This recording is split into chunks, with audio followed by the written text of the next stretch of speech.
we provide you the platform to turn your dreams into reality. Give wings to your aspirations with KR Mangalam University.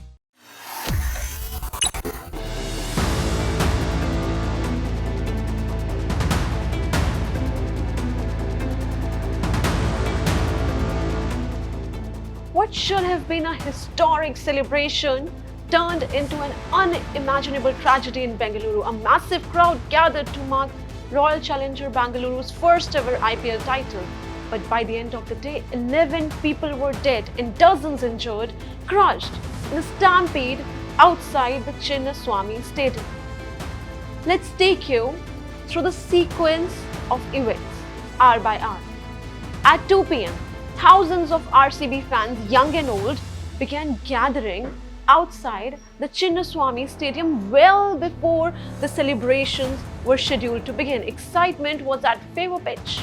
This was RCB's first ever IPL title when fans wanted to be part of history. At 3 p.m, stadium hits capacity. The gates opened, but only for a while. The stadium, which holds about 35,000 people, was full almost immediately. Police estimate over 2 to 3 lakh people had turned up outside.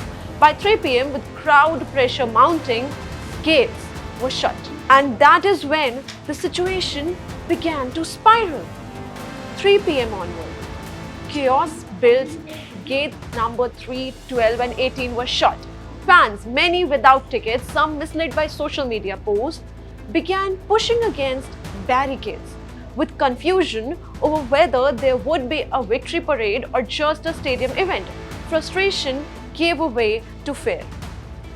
3:30 p.m, the stampede. It happened within minutes. Panic spread. People began pushing each other. Barricades gave way. Some fell, others tripped, and in the crush that followed, lives were lost. Bodies trampled in a celebration that had turned into a nightmare. What added to the chaos was the miscommunication. In the morning, Bengaluru Traffic Police had announced no victory parade, only celebrations inside the stadium.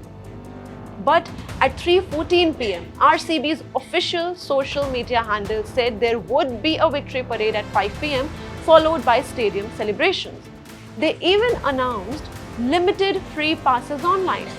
The mixed messaging brought thousands more rushing to the venue, many without tickets, just hoping to get a glimpse of the champions. 4:30 p.m.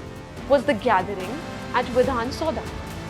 As chaos continued outside the stadium, over 1 lakh fans gathered near Vidhan Soda as well. The RCB team was felicitated by Chief Minister of Karnataka, Siddaramaiah.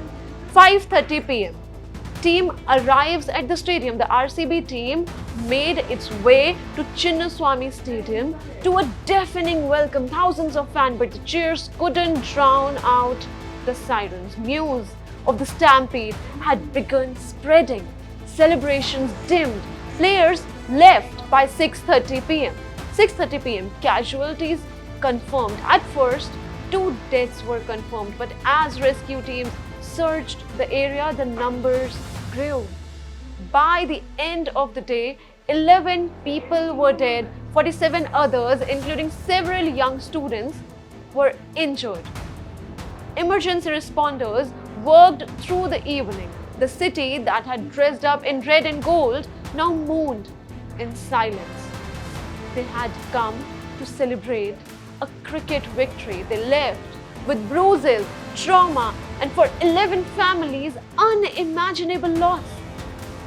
But questions remain. Why was there such poor coordination between police and event organizers? Why did social media posts contradict official announcements? And could these deaths have been prevented?